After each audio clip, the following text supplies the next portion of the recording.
আসসালামু আলাইকুম সুপ্রিয় দর্শক বন্ধুরা, আপনারা সবাই কেমন আছেন? আশা করছি আল্লাহর অশেষ রহমতে আপনারা সবাই ভালো আছেন। ভিডিওর প্রথমে ছোট্ট একটি রিকোয়েস্ট রইল, যে যেখানে কাছে কিংবা দূরে, দেশ কিংবা বিদেশ থেকে আমার এই ভিডিওটি যদি দেখে থাকেন, তাহলে প্লিজ সম্পূর্ণ ভিডিওটি কন্টিনিউ করার চেষ্টা করবেন। আর যদি ভিডিওটি ভালো লেগে থাকে তাহলে লাইক, শেয়ার, কমেন্ট করতে কিন্তু ভুলবেন না। আপনাদের একটি লাইকে আমার ভিডিওটা আরও অন্যজনের কাছে পৌঁছে দিতে সাহায্য করবে।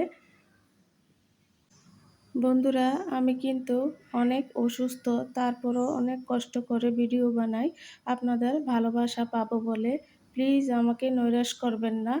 ভিডিওটি সময় নিয়ে একটু দেখবেন আপনারা, তাহলে আমার অনেক উপকারে আসবে। এখন হচ্ছে সকালবেলা, তো আমার বোন আমার নাস্তাটা তৈরি করে দিতেছে, তো ভাবলাম আপনাদের সাথে একটু শেয়ার করি। তো এখানে ডিম সিদ্ধ করে নেওয়া হয়েছে আর শসা কুচি করে কেটে নেওয়া হচ্ছে। দেখুন, খাবার দাবার একদমই খেতে পারি না, পেটে ব্যথা করে, মুখে কোনো স্বাদ নাই, আমার রুচিও নাই খাওয়ার, আর সবসময় একটা বমি বমি ভাব থাকে, এই আর কি। তো আমার এই ছোট বোনটা আমার জন্য অনেক কষ্ট করে, অনেক কিছুই বানিয়ে দেয় নাস্তার আইটেম, কিন্তু কোনো কিছুই ভালো লাগে না খেতে। তো এখন দেখছি অন্যরকম করে একটু শসা মাখিয়ে দিচ্ছে, শসার সাথে দিল গোলমরিচের গুঁড়া একটু, আর হালকা লবণ, আর একটু টক দই দিয়ে দিচ্ছে। অসুস্থ হলে বোঝা যায় সুস্থতা মহান আল্লাহ তাআলার কত বড় নিয়ামত। আসলে আমি যখন সুস্থ ছিলাম ওই দিনগুলোকে অনেক মিস করি, তখন আমার খুবই কান্না পায় বন্ধুরা। আসলে আমি মানসিকভাবে এবং শারীরিকভাবে অনেক ভেঙে পড়েছি। আমার কোনো সাহস লাগে না, শক্তি লাগে না, আর ধৈর্যও ধরতে পারছি না। খুবই কষ্ট হয় আমার। মহান আল্লাহ তাআলা ছাড়া আমার এখন আর কেহ নাই।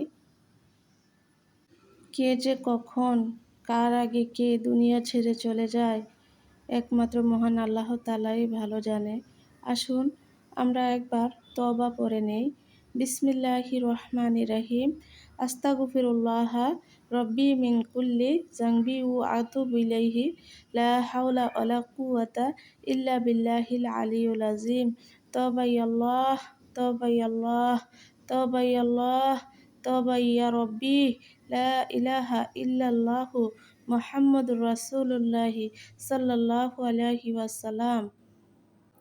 হে আল্লাহ, আমাদের পিছনের যত গুনাহ আছে তুমি আমাদেরকে মাফ করে দাও, আমাদেরকে ক্ষমা করে দাও, আমাদেরকে সঠিক পথে চলার তৌফিক দান করে দাও। বন্ধুরা, অনেক কথাই বলে ফেললাম।